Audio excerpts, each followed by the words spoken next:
Ooh, live to the world already. 5 to 7 comes round quick, doesn't it? Hello, Parkrun family. We're telling your followers that you've started a live video. Hello, everybody. Who else is sick of their children? Should we do a child swap? I've dared to open the window in the office at the bottom of the garden, and I'm hoping that you don't hear the tantrum from the largest child. Oh, Kirsty, looking fabulous. I have not got good hair. I need a box with some magic in it. I'll tell you that. Oh, there we are. There's Andy. Go on, go on. This is going to be great. Hello, everyone. Hello, Andy Richardson. Don't forget your barcode. There he is. Hey, guys. How are you doing? Yeah, good, thanks. Hopefully you can see me okay. Yeah, I can see you perfectly. I'm just saying that I dared to open the window in the office, but like I said earlier, there was a tantrum and I think it might have stopped. So I'm hoping that we don't hear that. So yeah, we've got story time going on upstairs at the moment. So hopefully there won't be a tantrum there. No, I can hear distant strains of the Gruffalo, I think. So that's what's going on. Hopefully we all won't fall asleep then. Yes. I can just see the lovely messages coming through. Someone just said running channel and Parkrun together, dream come true. That's the best. Oh no. Yeah, can you hear me? I can see stuff. This is my terrible. Oh, you sound like a dog. Okay. I wonder if it's not good, is it? We start again. Oh no, there you are. You are back. Okay, back in the game. We'll give it. I can also move position to be closer to the router. I've done some stuff from here before, so it's normally okay. Yeah, you sound a bit like a Dalek. If there's anywhere, I'd never quite know whether it's my internet or because mine can be a bit sketchy. Kirsty, can you hear? Speak now, Andy. Yeah, I'm here. I can hear you guys clearly. Oh yeah, that's better. That's better. That's all good. Hopefully, it might just. Sometimes it just takes a while to, when you use it. Get it going. Yeah, I feel like that. So, have you had a good day today? Yeah, it's been good. Pretty manic. We've been talking a little bit before this about children and juggling, I guess, real life and work, which normally I'm able to keep pretty separate, but they're one and the same at the moment. And I'm having isn't it? Lots of, I don't know, we described them kind of on video calls as, I suppose, as the BBC moment, that famous moment of the guy where his kids just come running in and he's yeah, I've had a lot of that. a lot of just, oh, please just hold on 1 minute. And then whether or not I've managed to put people on, I've managed to hit the video call onto mute to then say, no, yeah, no, I can't do magic right now. I've got to, as they're asking me to make some elements of Paw Patrol disappear or something. Oh, it's so hard. Mine seem to know the second I pick the phone up, so they cannot be in the room.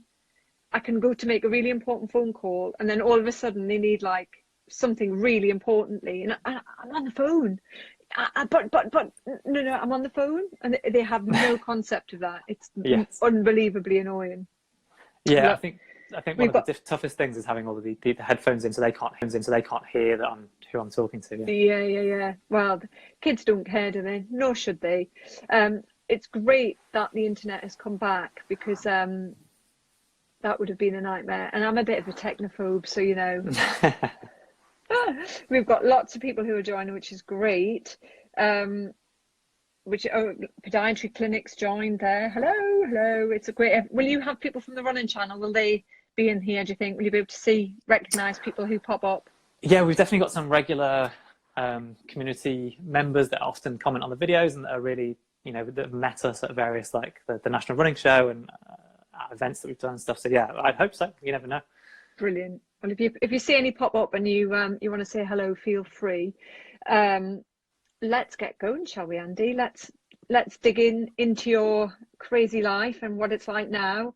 I'll do a little introduction and then we'll get to it. So just a reminder to people who have joined, Andy would love questions, which we'll put to him at the end of this. It is a question and answers thing, so HQ are ready to pull your questions out, sensible ones only, please. And Andy will do his very bestest to answer them. So let's get going. I'm Helen Williams, Parkrunner A6014 and event director of Harrogate Junior Parkrun here in the UK, and alongside Vassos Alexander, the co-presenter of the Free Weekly Timed podcast. Before we start, I'd just like to recommend that after this conversation, people check out the many Parkrun social media channels in the UK and across the world, as well as subscribing to the various Parkrun podcasts out there.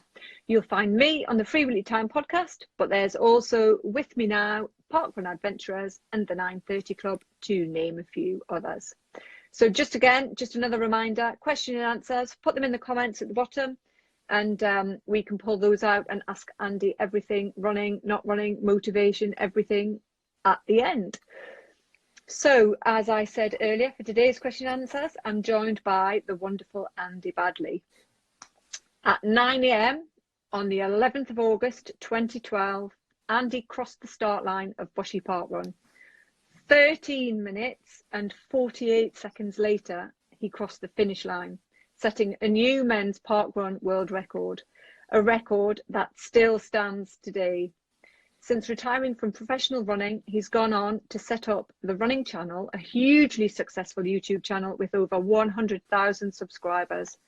Since lockdown, like everybody else, he's been juggling homeschooling, work, and life in general. So, Andy, how are you today? Yeah, good. And juggling's the word. Juggling not very well. Dropping, I think, sometimes. Oh, but yeah, God, I'm good, yes. thank you. So, I mean, before we go into today and life crazy before coronavirus hit everybody, we would all love it if you could just talk us through that day at the start of Parkrun in 2012. Pre that run, just give us the story. Yeah, it feels like a lifetime ago now, and I certainly can't run 13 minutes for Parkrun now or for 5K. Yeah, it was post 2012 or mid 2012 Olympics actually. So I'd had a tough year in 2011 and worked really hard to qualify for the Olympics in 2012. Had that amazing experience in the stadium. Picked up a little injury just at a bad time in the lead up to it, and I didn't quite make the final, so I was 13th in the semi-finals overall. So 12 go through to the final, and that was on, I think, the Sunday or the Monday. And then I had a few days of feeling sorry for myself, and my coach, Andy Baddeley, he's brilliant, and he's always looked after me mentally and physically. And he gave me a couple of days to kind of wallow a little bit, and then he said, let's do Parkrun on Saturday. For all of the reasons that you guys love Parkrun, that everyone watching this loves Parkrun, because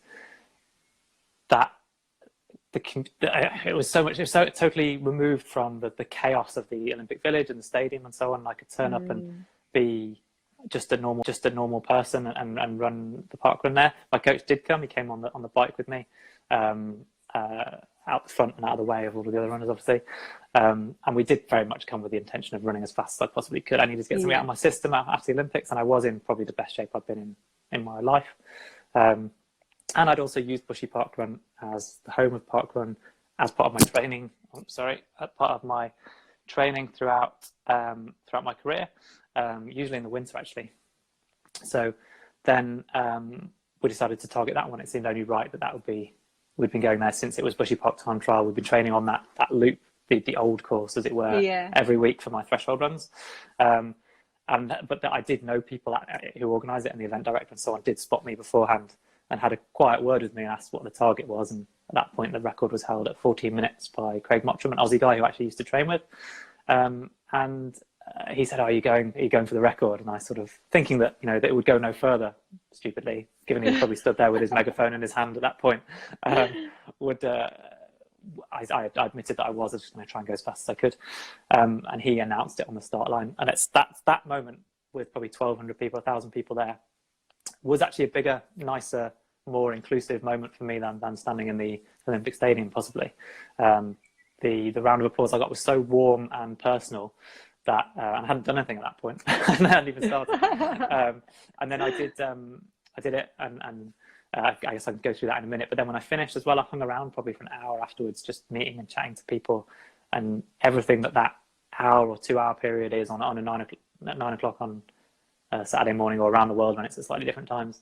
That's the magic for me. That's the community. That's the inclusiveness. That's the fact that it's relatable to everyone. Everyone had just run 5K. I'd run it quicker than people, but everyone else had just run 5K as well. So we had that kind of shared sense of achievement. And then in the run itself, I guess sometimes you can get, like, I don't know how people always feel about elites coming and running parkrun. It's not, parkrun is for everybody, so it's for both ends of the spectrum, I suppose. I've always felt like a big part of that community, but I'm very careful. Like, if I was to do a course that has laps, then I would never expect anyone to get out of my way if I'm lapping or anything like that. It's not a race. So I had the benefit that day of my coach on the bike, and it was the old Bushy Park course where you head straight down the kind of the long straight at the beginning. And we talked about the pace beforehand. I'd set him up with my Garmin to kind of, we'd work out what pace it was for 14 minutes. And he swung in front of me after about a K, and he was quite a long way in front of me, 20 or 30 meters. And I was going as fast as I felt like I could go. And he was shouting at me, "This is the pace, this is the pace." And I knew he had the Garmin, so I thought, I've got to get right on him. And I basically did that the whole way. Well, for the middle 3.5 kilometers, and then he peeled off, and then I went onto the grass and finished it off. And when I finished and crossed the line, the guys were celebrating, so obviously the volunteers knew how fast I'd run. Yeah. But I said to Andy, "Oh, did I do it?" And he said, "I've got no idea. The Garmin turned itself off before we started." So he'd done it, the whole thing on I guess, gauging, 10, 15 years of working with me as an athlete. Yeah. And understanding what my limit was, and getting me to push beyond where I thought I could push. I suppose is a decent metaphor for coaching. And then I got to hang around. with everybody, and it was a brilliant day. I mean, it's really interesting, because I think it is always really interesting to speak to find out that elite mindset. And I think that, I've read in the past that you found, as much as an amazing an Olympics must be to be able to be fit enough to be, and to be in amazing shape to be, that actually, interestingly, you found prior to a race something you found that really lonely, that you've got to go out and you've got to do it all, and that hour beforehand, particularly, I read, you found just excruciating, because you were in the call room waiting for everybody, and it's something that you have to stand there and wait with all your nerves and everybody else's nerves and not speak. But actually, going to a park run to do it full of running, ready to do it, even though it had been announced, I suppose there was a kind of pressure that you knew you were going to run as hard as you could. Having everybody there, knowing that they were all behind you almost, even though everybody in the crowd at the Olympics would have been behind you equally, it must have been a really different feeling, because your toe is on the same line as everybody else's. So I guess what I'm saying is you don't get that loneliness in a park run. Is that right? Yeah, bizarrely, in a way, I'm more I definitely don't feel lonely in a park run, but if I was running as fast as that, then I was just myself and my coach, and like, I was quite a long way ahead. But I did feel uplifted and so buoyed by that kind of reception at the start, that it did feel like there's that real community of people that are wishing you well. And it was interesting, because you have that. I obviously wanted to be at the front of the start line at the beginning, and so I was doing a few strides and then gently walking back onto the start line. And I appreciate that can upset a few regulars who might not know, you're in their way. And you sort of, sometimes you hear a murmur of like, "Oh, what's this guy doing?" sort of thing. And not in a, there's never any animosity, but it's, there's this beautiful, wonderful banter of the community. Yeah. And I quite enjoy that. And I would never turn around and say, I probably should start at the front or anything like that. So, and actually, when I got back into park running more recently, probably in the last couple of years, because after I stopped competing, I didn't want to run at all, let alone go and do parkrun. And then parkrun was my way back into it, and I would just enjoy starting, wherever I ended up in the like pack of people, and pick my way through, or people would pass me as well. So that was really nice. you enjoy the invisibility, but then also the nice thing is that at the end, so you could run in an Olympics and then you'd kind of be shepherded towards the media, where you'd have to give your interviews before you would even get to see anybody. But I guess the parkrun community would have been so interested in hearing about, you know, well, everybody would have wanted to know how fast you'd run the parkrun for a start. It's unfathomable, you know, 13 minutes. If I looked at where I'd be, 13 minutes in the course, you know, oh my goodness, it's just unbelievable. And I know you said you're not in that shape now, but you can never take it away from me. You know, that's a moment in time and history. That's all yours.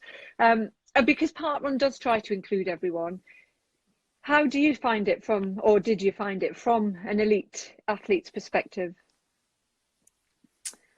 I think the inclusivity thing is really brought home to me when, if I do speak at anything, if I speak at an event or even a small event, or if I meet people and they want to talk to me about running or are talking about running, then either at various points I've been introduced as Olympian or what I've achieved from that professional perspective. But as soon as people mention the parkrun record, then there's amazing immediate willingness for someone to have a really in-depth conversation with me, because they know that I get it. And Yes. they even if they can't understand what 1348 is or how to do it, they get the they get that it's a distance that so they're like exactly what you said. They know how far they would be around the course at that moment in time. Yeah, very relatable, isn't it? Yeah, and I think it's probably something that's lost in elite sport sometimes, is making it relatable. Some of the most effective things I've ever seen are like, if you see the world record of anything, long jump or high jump or whatever it might be, in like real life, like marked out on a wall or on the pavement or something. Like I've done some work with young kids and going in like on an athletics track, and you say, okay, this is the board, go and stand where you think the world record is for the long jump, and they all stand about 4 or 5 meters away. And then when you're like, no, it's nearly 9 meters away, and then you take them to that point, and then they look back, then it's this, you know, proper open-eyed awe of that. So I think we should do a better job actually of making elite athletics relatable, so that people do maybe everything should be classified as like so certainly as a how far you'd be around a parkrun course or whatever it might be. I always used to laugh. My mum's exactly the same. I could have said, you know, with the London Marathon, whenever I did it, I could have said to her, oh, I won, and she'd go, oh, that's nice. You know, she has no concept of what really it means. So if we take you back now, Andy, to life now, obviously we were talking about juggling. How is lockdown in the Baddeley household? Are you still running? How are you managing your kind of work and kids and wife? And how's that? How does it look for you? Yeah, I don't think she'd appreciate it if I described it as managing my wife, but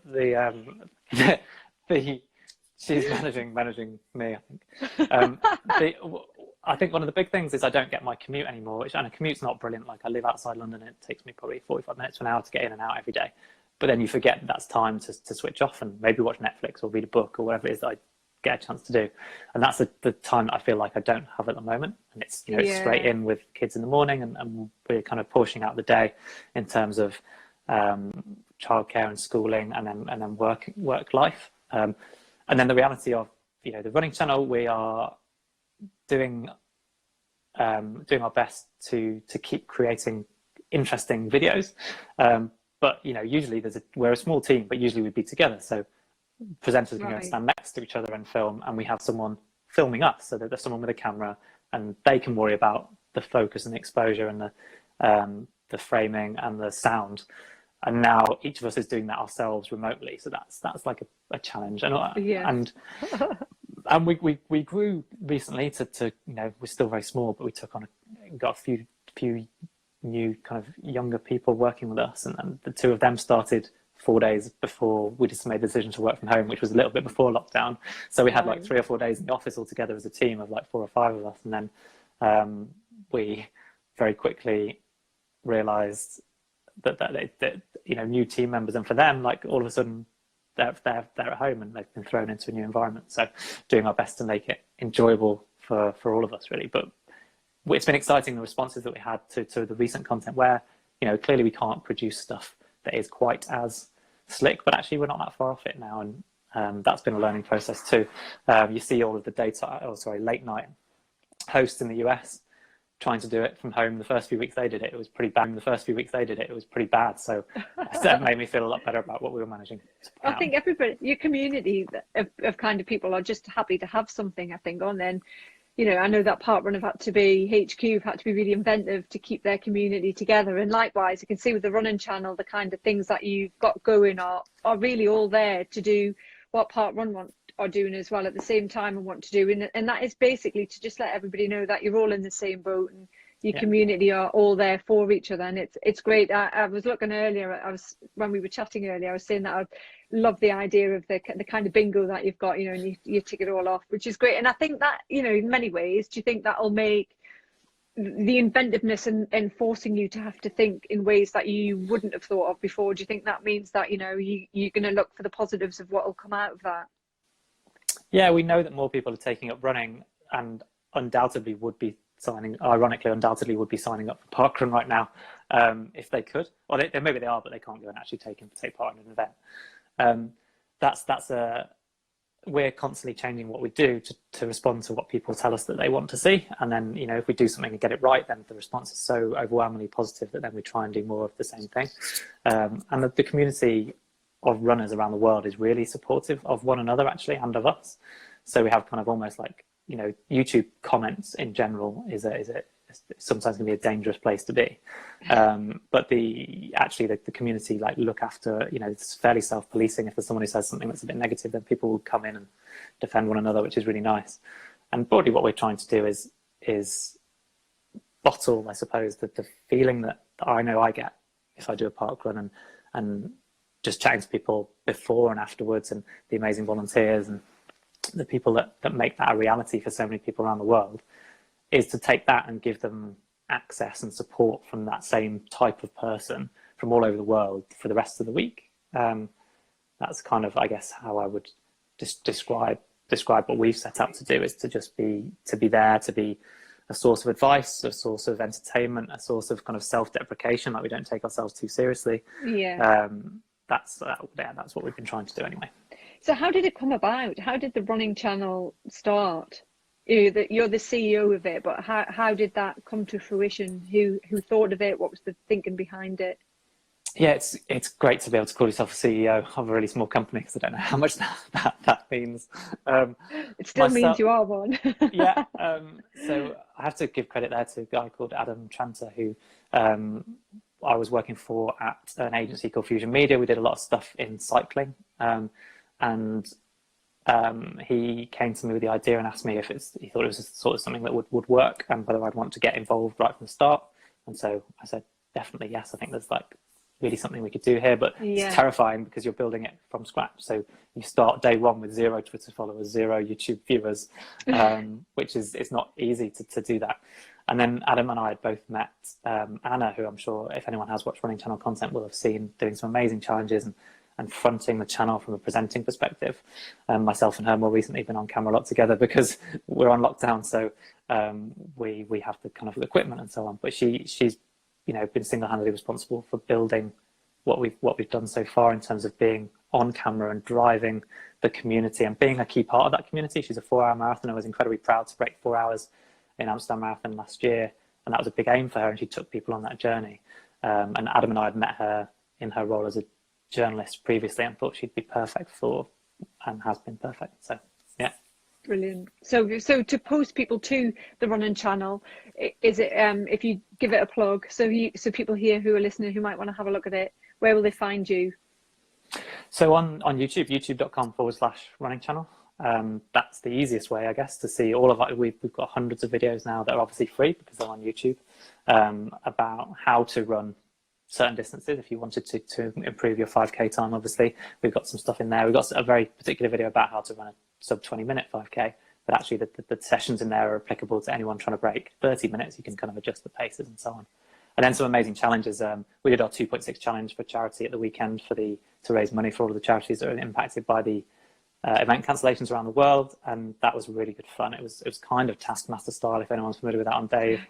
And so it's not just how to run X, Y, and Z. There's a lot of fun stuff on there as well. And we did a recent video which was kind of a really short 3-minute video to a motivational poem, which is absolutely like you know, I did very little of that, so I can say this, that the guys did a brilliant job putting that together, and we had such an amazing response, so many people sharing it. Brilliant. But yeah, we are at Running Channel on Instagram and Twitter, and my phone's falling off. Good technical tech support. Quick tech support.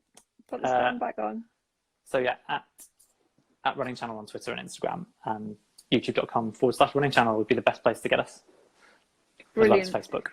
And I think one of the interesting things is you've been really open about your kind of the journey you've been on with your own mental health and motivation, and you talked a lot about the challenges you faced around the end of your athletic career and then going into retirement. So can you just tell us a little bit more about that, and how you worked through that?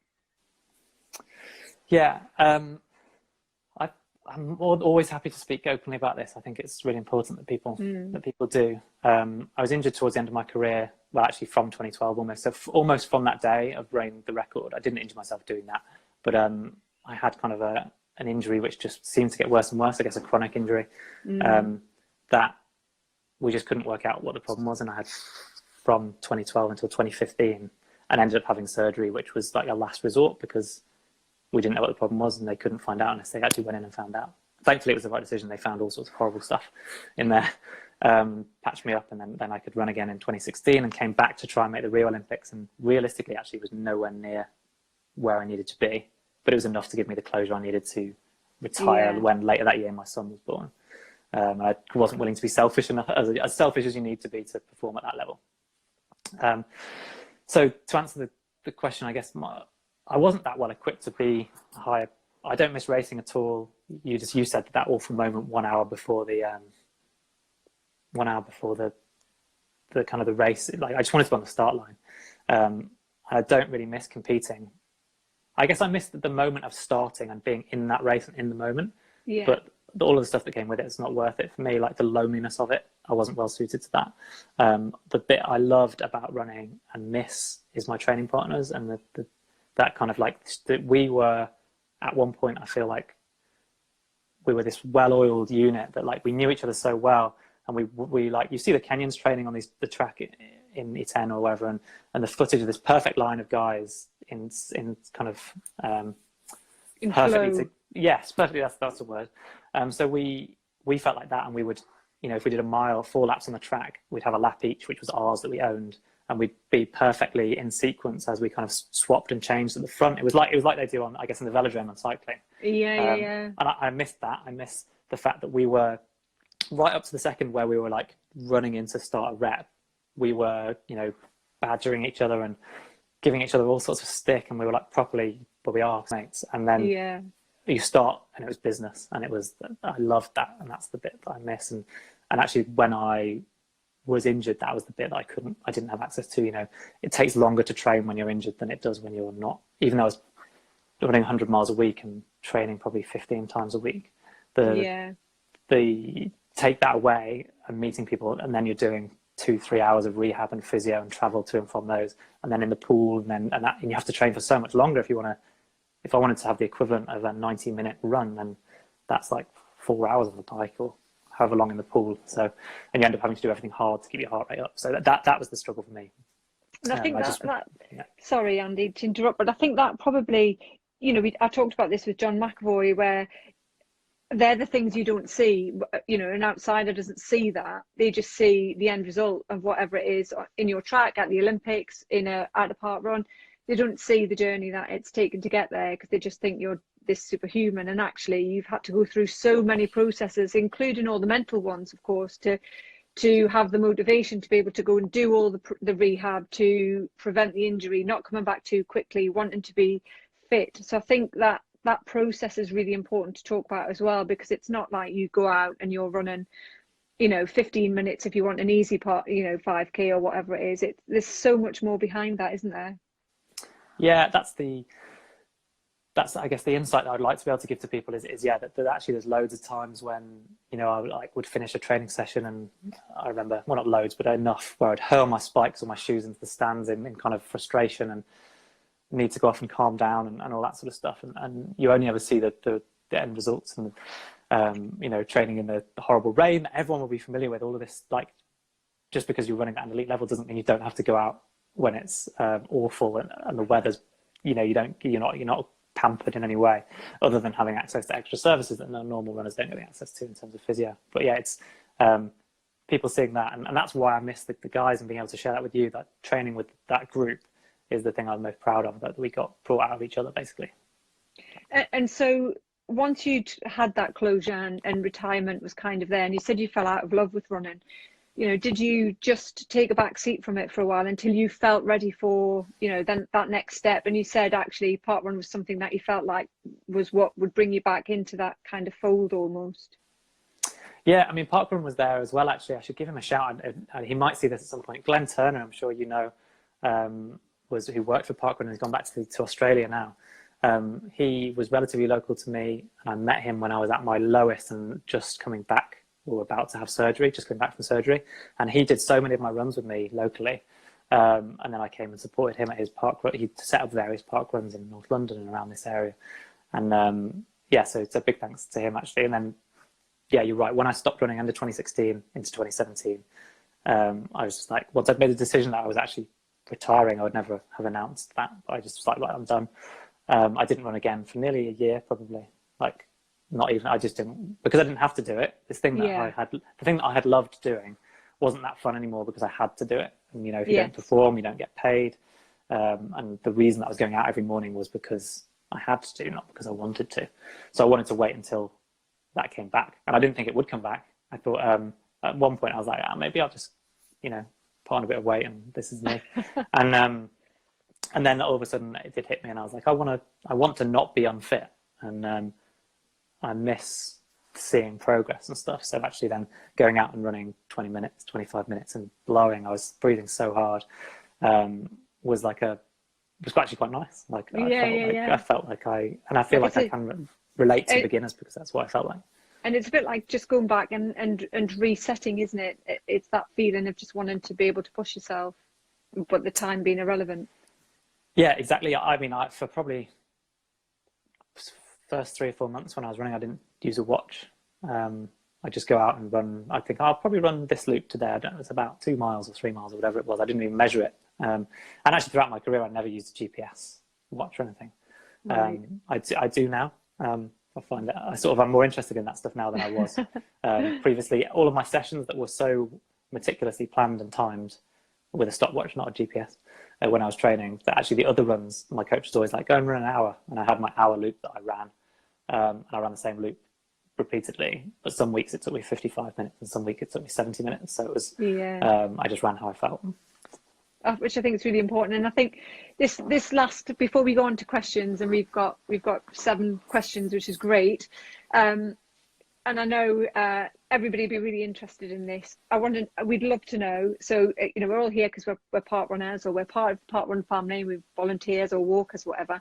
But assuming that we're in good nick, we're in lockdown and we've been training, or, you know, we're feeling like we're in good nick. What are your top tips for pacing the perfect 5K? So, you know, what should each K feel like? Well, generally, I think the key here is that it doesn't feel good. Like that's the but you've got to accept that. And I met so many people that couldn't get their head around that actually they knew they were in brilliant shape, and then they went to run an attempted PB. But because they knew they were in great shape, they expected that the first 2 or 3K they'd just be floating, and that, you know, that they wouldn't feel like they were breathing that heavily and stuff. And I think that's like a mistake. You need to expect to hurt earlier than you want to. You always hurt earlier than you want to. I mean, that's so interesting, because I've always thought that, and I suppose a lot of people think that when you're in really good shape, particularly if you're elite, you know, that when you start, you're just gonna, like you say, you're just gonna float around, and then, you know, the end might hurt. So it's got to hurt from the off. Yeah, I mean, don't get me wrong. The best ever races I've had, probably, there's been that element of like you don't even remember any pain or whatever. But so I'm seeing some of the comments pop up. The key thing is that you're rarely going to have that moment of like being in the zone where everything just feels like you're totally painless. And if you want to get a PB, you need to commit early. And if you know that you've done the training at a particular pace, so it could be 20 minutes, 25 minutes, 30 minutes, whatever it is. If you set off at the right pace, then you know that you can do it because you've done the training sessions that show you can do it, but don't expect it to feel easy. The difference is thinking about it. So accept it, accept that it feels quite hard, and actually kind of almost laugh to yourself. That's what I used to do 2 or 3 minutes into a race and I knew I had another 10, 15 minutes to go. You always have to laugh, like, oh God, I feel horrendous. And you're like, well, I know that would happen. So, but the key is you've got to get to, in a 5K, you've got to get to 3K without thinking about it too much. Okay. And all that you're thinking about at that point is get to 3K, and then 3K to 4K is that's the point. Like, you can't get that time back. Everyone wants to ease off from 3K to 4K and save it for the last K, or save it for the last few minutes. You can't do it. And same with any race, the third quarter. I know 3 to 4K is not quite a quarter, but like 3 to 4K. Kind of middle ground. Yeah, and then the last K will take care of itself. But if you don't keep pushing, you have to push from 3K to 4K just to maintain the same pace. Otherwise, you'll dip right off. Evenly? Would you run it evenly? Do you go out at the pace you run it and then hold it, and then if you've got more push, and if you haven't, die?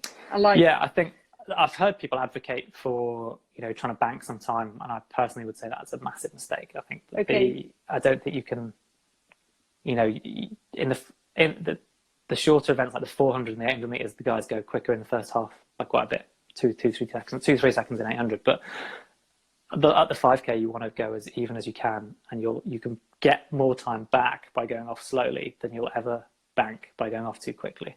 That's my strong opinion on that. And what do you think about a negative split? That's what I mean. Yeah, exactly that. So if you can hold yourself back a little bit and look to negative split, maybe, obviously it depends proportionally, but I might try and be 5 or 10 seconds quicker in the second half. So, it's as finite as that. So you kind of look for just a 5 or 10 second window that you can push for. Yeah, that's another thing, is people don't think, like, if you're running a 20-minute 5K, that's 4-minute Ks. There's a huge difference between running a 4-minute K and running a 3:55K. Yeah. So 5 seconds doesn't sound like that much, but the way your energy systems work, and like if you push yourself beyond only by 5 seconds, then you'll pay for it, and you'll pay for it by a lot more than 5 seconds later.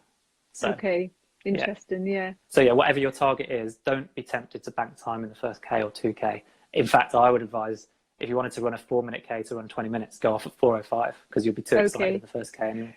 And what about if you wanted to run 40 minutes? Same, go off at that just a little bit with a little bit. You've got more wiggle room because of the 10 seconds proportionally per kilometre is going to make less of a difference at 40-minute pace. Yeah. So what's that? That's 8-minute kilometres. Yeah. So being 5 or 10 seconds too quick on a kilometre is probably less. So if you think of it more of as a percentage, but I would still say the same thing.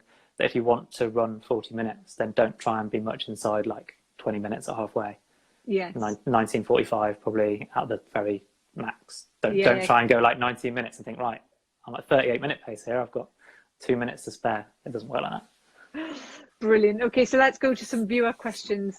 Leg 505 says, as I'm 57 now, should my running training change? I guess that's just an age-related one.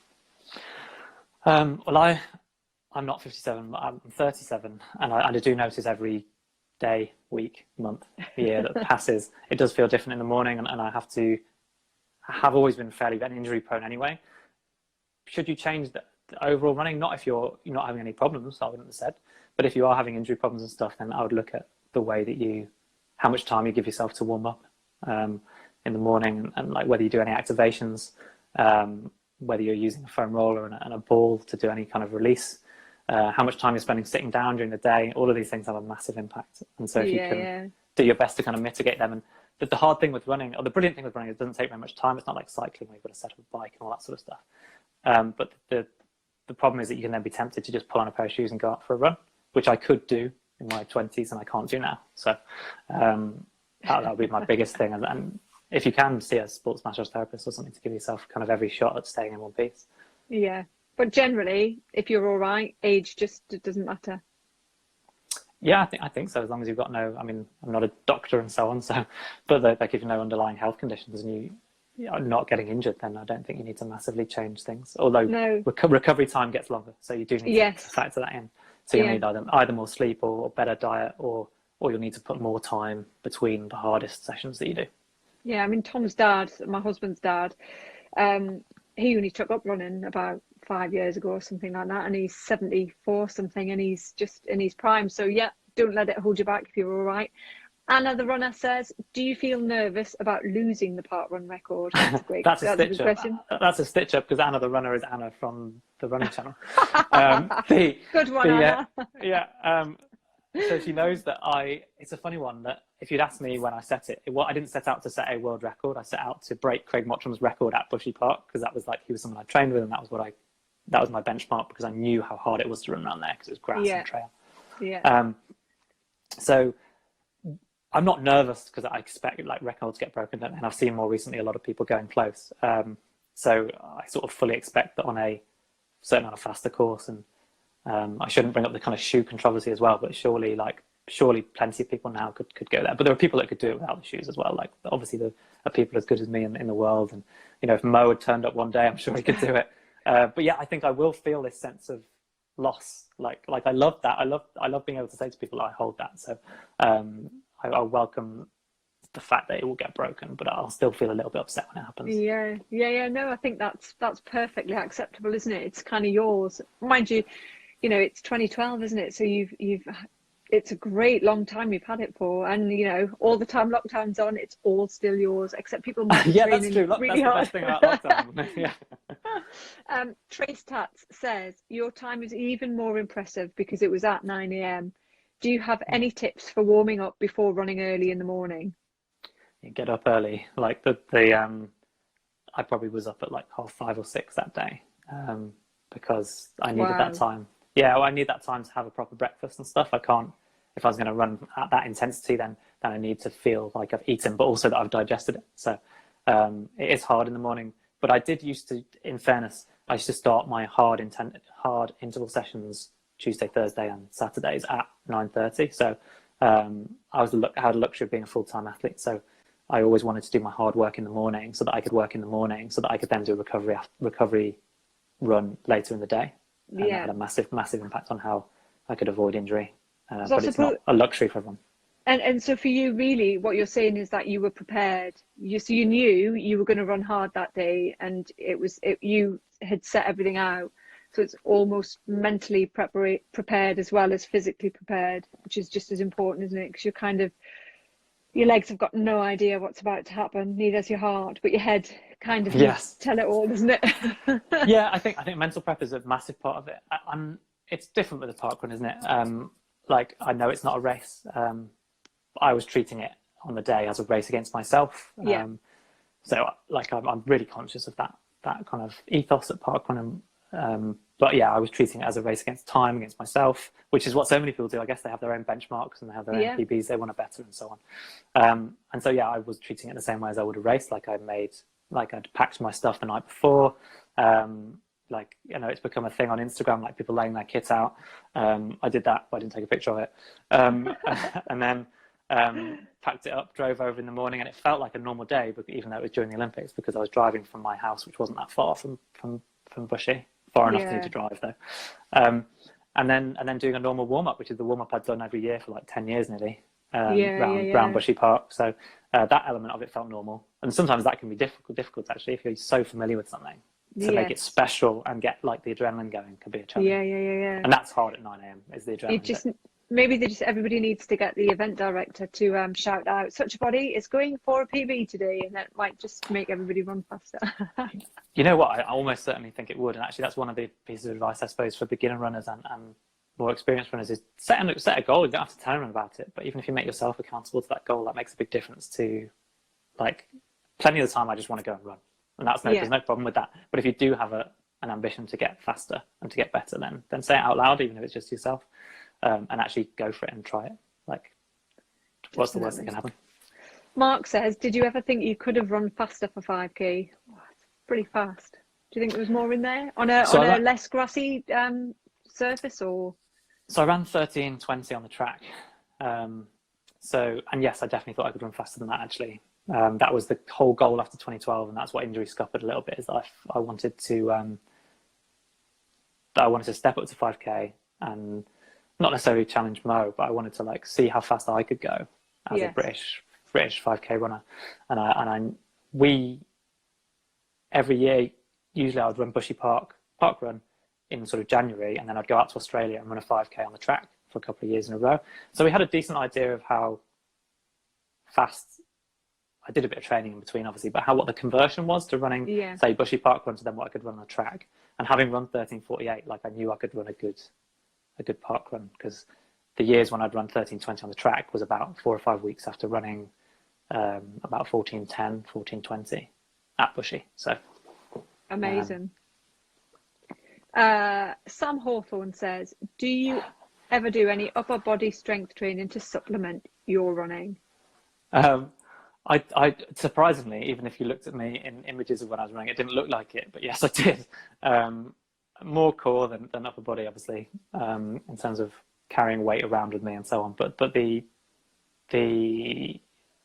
did do more than it looked like I did. Is probably the answer to that.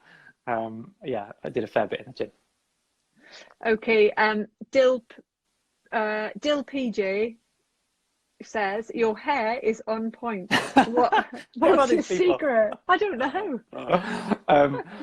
I think so. This has been a joke since lockdown, because I think you see so many people shaving their head and stuff. Tell me about it. And I've been dangerously close almost every day to just waking up and shaving it all off. My wife had a go at cutting it. That's what's happened here. And we both had a go at cutting my 3.5-year-old son's hair, which was an absolute disaster. So he's got the classic kind of 80s bowl cut with like a bit missing out of the fringe. Brilliant. So yeah. Make sure you photograph it, because it's a moment in time that he needs to be remembered when he brings a girlfriend home or boyfriend. Sharon says, you mentioned the warmth and banter at Parkrun. Apart from running the record, and this is the last question, what's your other favourite Parkrun memory? Oh, that's a tough one. So this is one of the things that kind of got me back into running more recently, post-retirement. My coach is local parkrun, is Panshanger Parkrun, and he's been looking after some younger athletes, so from 14 to kind of 16, maybe they're younger as well. And he said to me, "Oh, will you come and do Panshanger Parkrun with the guys?" I hadn't done a parkrun in years at this point. And I was like, yeah, I'd love that, actually. And we can catch up and have breakfast afterwards and all that sort of stuff. And he obviously, I guess, has told the guys he coaches about our relationship and what we achieved together. And so they know the level I ran at. And so there's this level of, like, I know how I would have felt if someone of that level came and ran with me. And so I said to them, I was like, how fast do you want to run? Let's go and run it. And we ran around, I ran with a couple of them, and one in particular paced him round to a PB. I think we ran about 18 minutes as a youngster. Wow. And he seemed happy. He was a bit like, shy, and all of a sudden I was like, oh yeah, this is what it's about. This is it wasn't about how fast we'd run. It was about the fact that I could help other people experience running in the way that I'd experienced it. So yeah. It's giving back. I suppose it's giving back in a way that gives you back too, because it's like, it's the inspiration, isn't it? But people like that, like to feel like they're doing something good and you're doing something good too. It's nice to have that. Honestly, we really appreciate your time on a Friday evening. It's been a pleasure. It's been great. You got me out of bedtime. Oh, got me out of bedtime too, honestly. Can't thank Parkrun HQ. Can I just say one thing? I know there's been a few other questions kind of scrolling up and we haven't got to all of them. If anyone wants to ping me a tweet on Twitter, is probably the social network I'm most active on. So if you were to head over and get me on @runbadders on Twitter, and you've got a question for me, then I'll do my absolute best to reply to you. So absolutely brilliant. Comment on any of the running channel videos as well, and one of us will get back to you if you've got any questions. Awesome. Yeah, head to the running channel if you want any more content. So thanks to everyone else for tuning in. Do check out the many Parkrun social media channels in the UK and across the world, as well as subscribing to the various Parkrun podcasts, like we said earlier. I'm on Free Weekly Timed, but there's also with me now Parkrun Adventurers, which is Australian, and the 930 Club, which is Irish. There, just to name a few others. And now more than ever, it's important that we all come together and support each other. The Parkrun family is there for us all, and we will get through this together. Thanks so much, Andy. Oh, my pleasure. Thank you for having me. And take care, everybody. Stay safe. Stay safe. Bye. Bye, guys.